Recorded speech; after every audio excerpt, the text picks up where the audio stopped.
No teacher lasted with the wealthy triplets until the ex-military did the impossible. Full documentary script narrator. Voice over only. 0130 The Hook. At 5:47 inches the morning, while most of America was still asleep, a man walked into a police station in Riverside County, California. His hands were shaking. His eyes were hollow. He hadn't slept in 3 days. The desk sergeant would later describe him as looking like he'd just returned from a war zone. And in a way, he had. His name was Daniel Mitchell, 52 years old, 23 years in the United States Army. A man who had seen combat in places most people couldn't point to on a map. A man who had survived explosions, ambushes, and the kind of darkness that follows soldiers home long after the uniform comes off. But what he was about to say would shake that small California town to its foundation. "I need to report a crime," he said, "and I need you to listen very carefully, because what I'm about to tell you is going to sound impossible." The officer leaned forward. "There are 3 boys," Daniel continued, "3 brothers, and everyone thinks they're the problem. Everyone thinks they're dangerous. But I'm telling you right now, those children are not the monsters in that house." He paused. His voice cracked. "Someone else is." 133. The setup. Before we go any further, let us know in the comments where you're watching from. We'd love to hear from you. And if you're new here, click on the subscribe button so you never miss any of our upcoming videos. Now, to understand what Daniel Mitchell discovered, you have to understand where this story begins. Not in that police station, not on that cold October morning, but 3 months earlier, on a sprawling estate in one of the wealthiest zip codes in Southern California. The Hartwell family was, by all appearances, American royalty. Their name was on hospital wings, university buildings, and charity foundations across the country. The family patriarch, Richard Hartwell, had built a $100 million empire in commercial real estate before his death in 2019. His wife, Victoria, was a former Miss California who had transitioned into philanthropy and society events. They lived in a 12,000 square foot mansion on 40 acres of manicured land, complete with a guest house, a private chapel, and gardens that would make European royalty jealous. But it was their 3 sons who captured the town's attention. Ethan, Asher, and Cole Hartwell were identical triplets, born on the same November evening, 13 years earlier. They had the same dark hair, the same pale blue eyes, the same unsettling habit of speaking in perfect unison. And they had earned a reputation that made every teacher, counselor, and behavioral specialist in the county refuse to work with them. In 12 years, not a single educator had lasted more than 3 weeks in that house. The question everyone was asking was simple: what was wrong with those boys? But as Daniel Mitchell would eventually discover, that was the wrong question entirely. 3-8. The reputation. The rumors about the Hartwell triplets had been circulating for years. If you talked to anyone in town, they had a story. The grocery store clerk who claimed the boys stood motionless in the cereal aisle for 45 minutes, just staring. The mailman who said he'd seen them sitting in their upstairs window at 3 in the morning, watching him drive past. The neighbor who swore she heard them chanting something in a language she didn't recognize. But the real stories came from the teachers. Mrs. Patterson was the first. She was a retired elementary school teacher with 30 years of experience. She lasted exactly 6 days. In her resignation letter, which was later obtained by local journalists, she wrote, "I have never encountered children like this. They do not respond to discipline, encouragement, or any form of engagement. They simply watch and wait. I cannot explain what they are waiting for, but I know I do not want to be there when it happens." After Mrs. Patterson came Dr. Reynolds, a child psychologist who specialized in behavioral disorders. He was confident. He was experienced. He lasted 11 days. He refused to discuss the specifics of his departure, but colleagues reported that he seemed genuinely frightened. He took a sabbatical shortly after and never returned to private practice. Then came the specialists, a team from Stanford, a behavioral expert from Johns Hopkins, a world-renowned child psychiatrist who had written 3 best-selling books on adolescent psychology. One by one, they came. One by one, they left. Some quietly, some abruptly, some in the middle of the night without collecting their final paycheck. The Hartwell family paid triple the standard rate for tutors and educators. They offered housing, benefits, and bonuses for anyone who could last longer than a month. But no one could. The Triplets had become the town's ghost story, whispered about at dinner parties and PTA meetings. Parents told their children to stay away from the Hartwell estate. Locals crossed to the other side of the street when they saw the family's black SUV approaching. And through it all, Victoria Hartwell maintained her composure. She attended charity galas. She hosted garden parties. She smiled for photographs and gave interviews about her son's unique educational needs. But if you look closely, you could see something in her eyes. Something that looked a lot like fear. 8. 14. Enter Daniel Mitchell. Daniel Mitchell never planned to become a private tutor. After 23 years in the Army, most of it spent in special operations, he had expected to spend his retirement fishing, reading, and slowly coming to terms with the ghosts that followed him home from overseas. His wife had passed away from cancer 2 years before his discharge.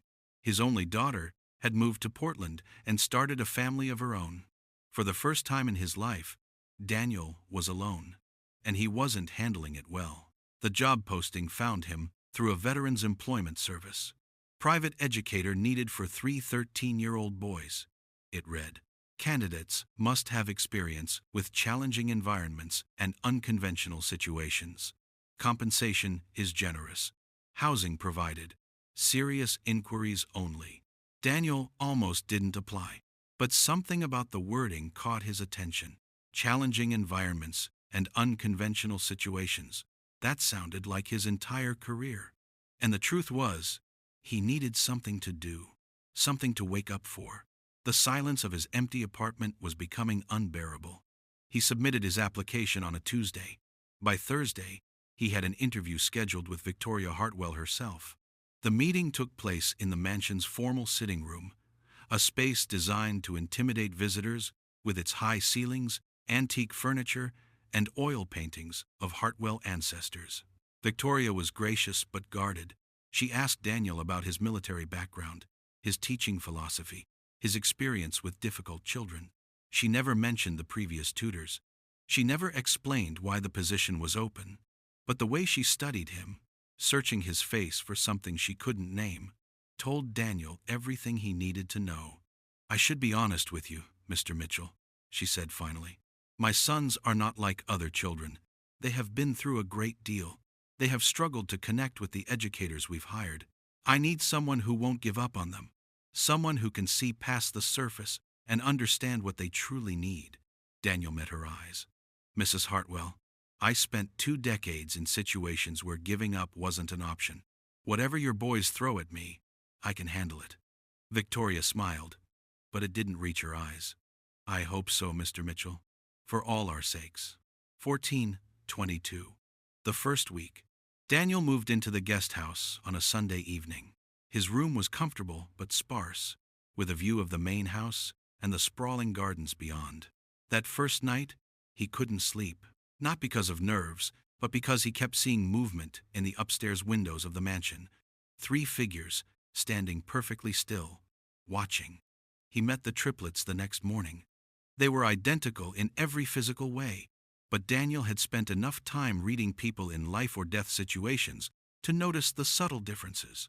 Ethan, the oldest by 11 minutes, held himself with a quiet authority. Asher, the middle brother, had a nervous energy that manifested in small movements, tapping fingers, shifting weight from foot to foot. Cole, the youngest, was the most withdrawn, his eyes constantly scanning the room as if cataloging escape routes. For the first 3 days, they didn't speak to Daniel at all. They would sit in the classroom Victoria had designated for their lessons, their notebooks open, their pens in hand, but they wouldn't write, wouldn't answer questions, wouldn't acknowledge his presence except to stare at him with those pale blue eyes. Any other tutor would have been unnerved. Daniel had spent months training soldiers who had been traumatized by combat. He recognized this behavior. These weren't defiant children. These were scared children. And scared children always have a reason. On the fourth day, he changed tactics. Instead of trying to teach from the prescribed curriculum, he simply talked.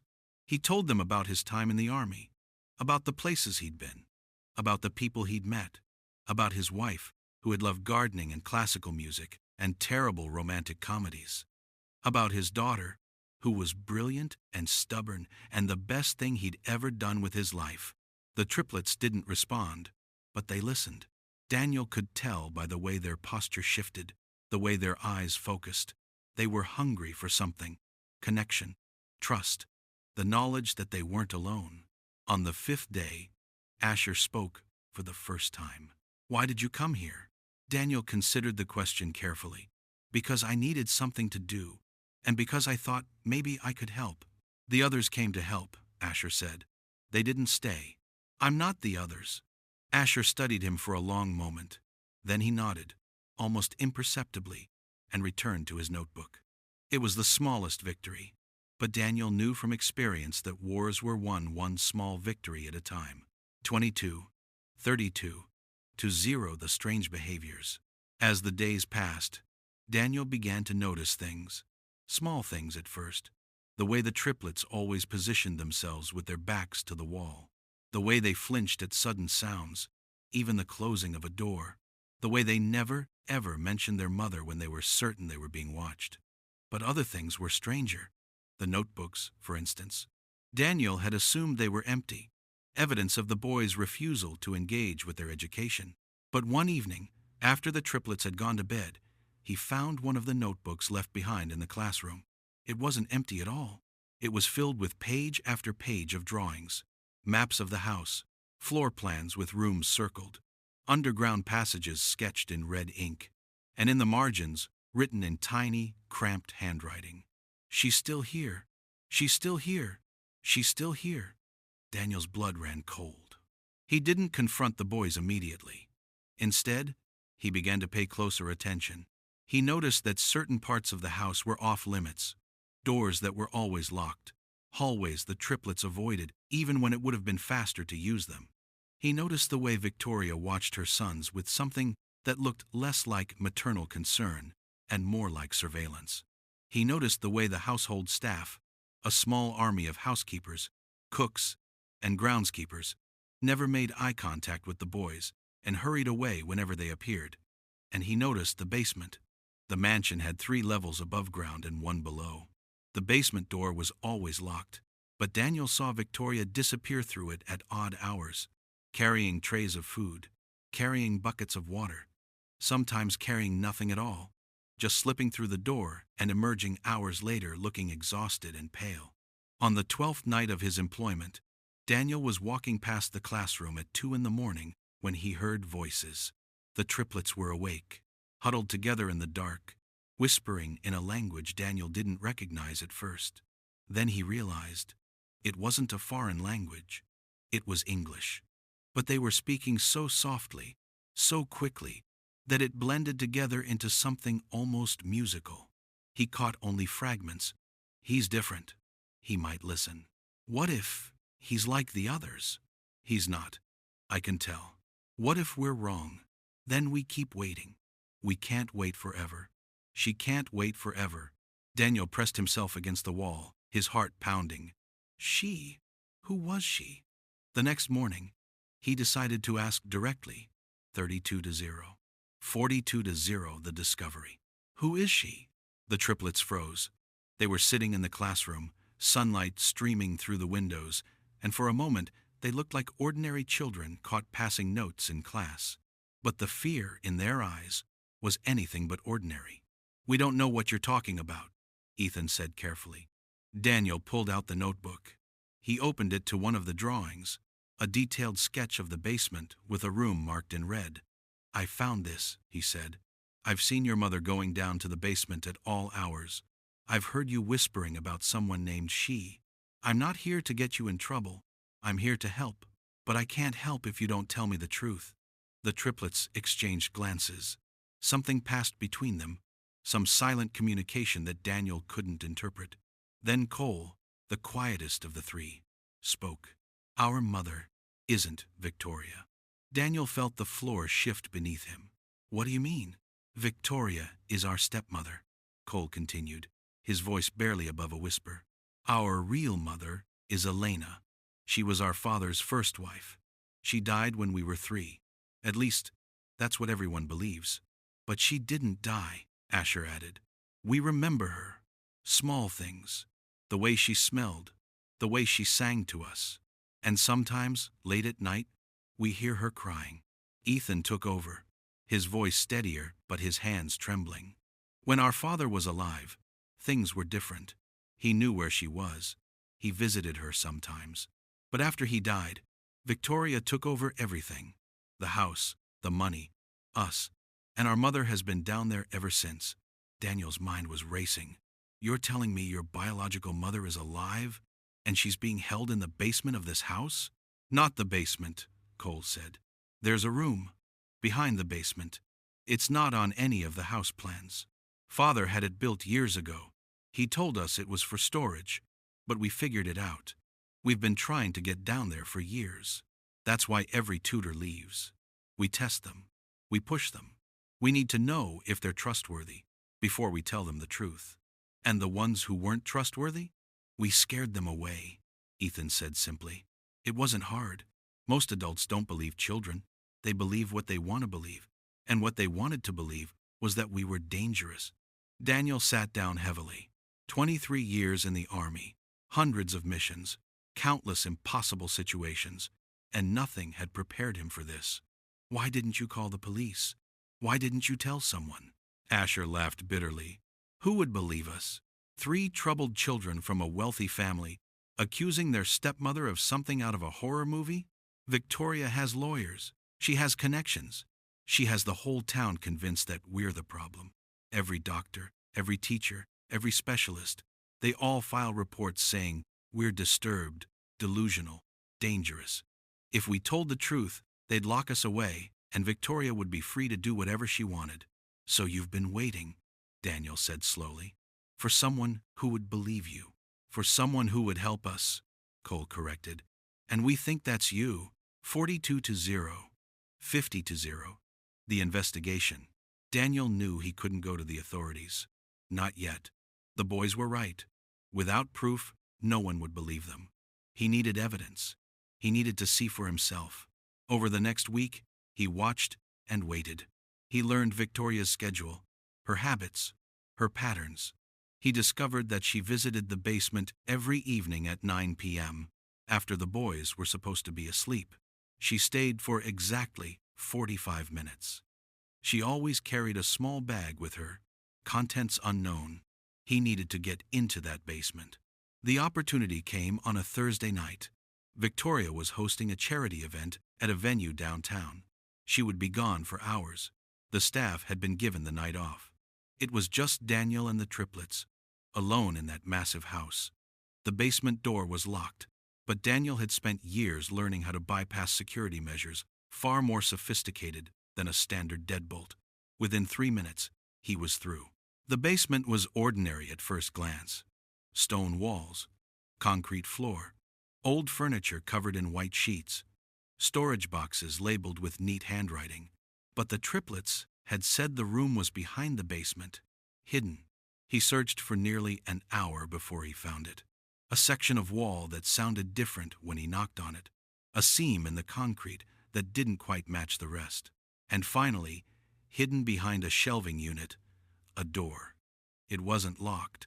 Victoria must have assumed that no one would ever find it. Daniel pushed it open. The room beyond was small, maybe 10 feet by 12. There was a bed, a toilet, a small sink. And sitting on the bed, staring at him with eyes that were the exact same shade of pale blue as the triplets, was a woman. She was thin, too thin. Her hair was gray and matted. Her skin was pale, almost translucent, the skin of someone who hadn't seen sunlight in years. But when she looked at Daniel, there was no fear in her eyes, only hope. "Did my boys send you?" she whispered. Daniel's throat tightened. "Yes, ma'am, they did." She closed her eyes. A tear slid down her cheek. I knew they would find someone eventually. I knew they wouldn't give up. 50-0. 55-0 the rescue. Daniel didn't waste time. He took photographs of the room, of Elena, of the locks on the door, and the supplies Victoria had been providing, just enough food and water to keep her alive but weak. Then, he helped Elena to her feet. Can you walk? I don't know. It's been so long. He supported her weight as they made their way through the basement, up the stairs, and into the main house. The triplets were waiting in the foyer, their faces pale with fear and anticipation. When they saw their mother, they didn't run, they didn't scream. They simply stood there, frozen, as if they couldn't believe what they were seeing. Mom, Ethan's voice cracked. Elena opened her arms. My boys, my beautiful boys. What happened next was something Daniel would never forget.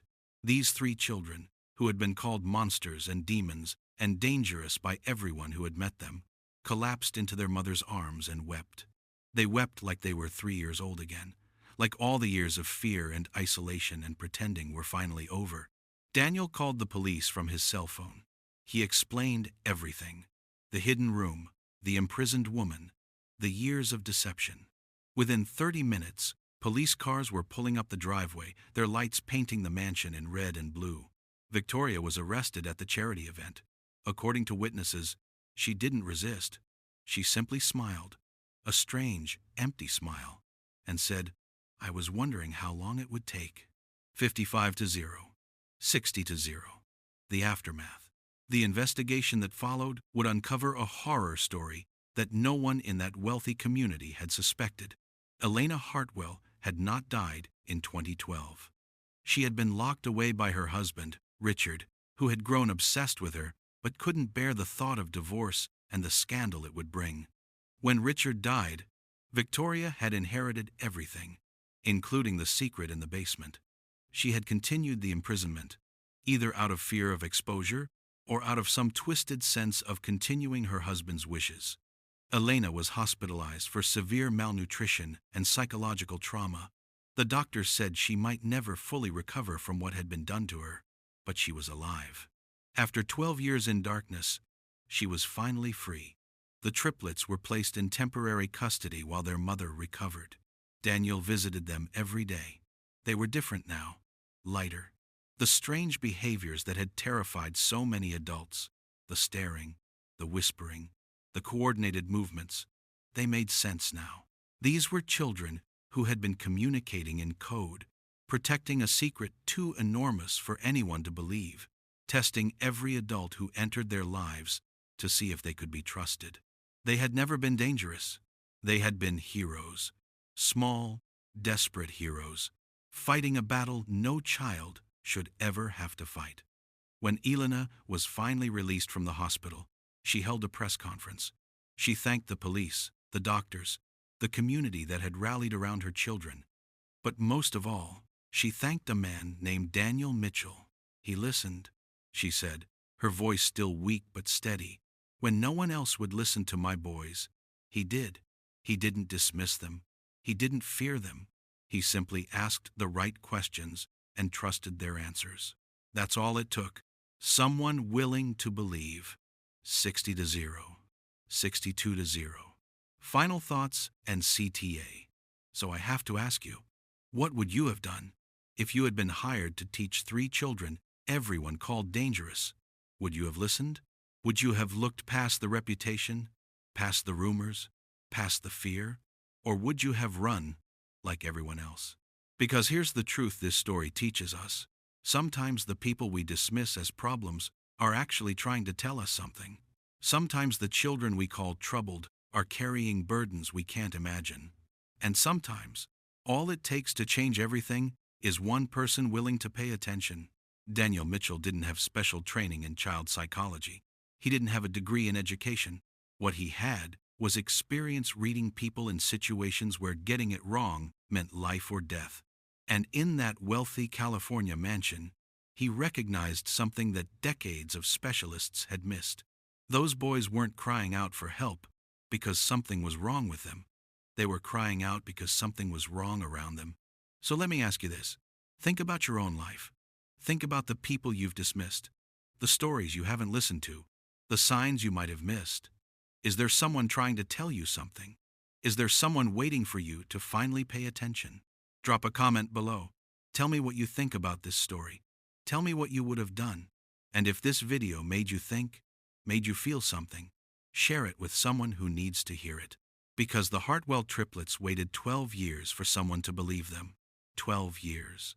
That's 4,380 days of hoping, of testing, of wondering if help would ever come. Don't make someone in your life wait that long. Thank you for watching. I'll see you in the next one. End of script.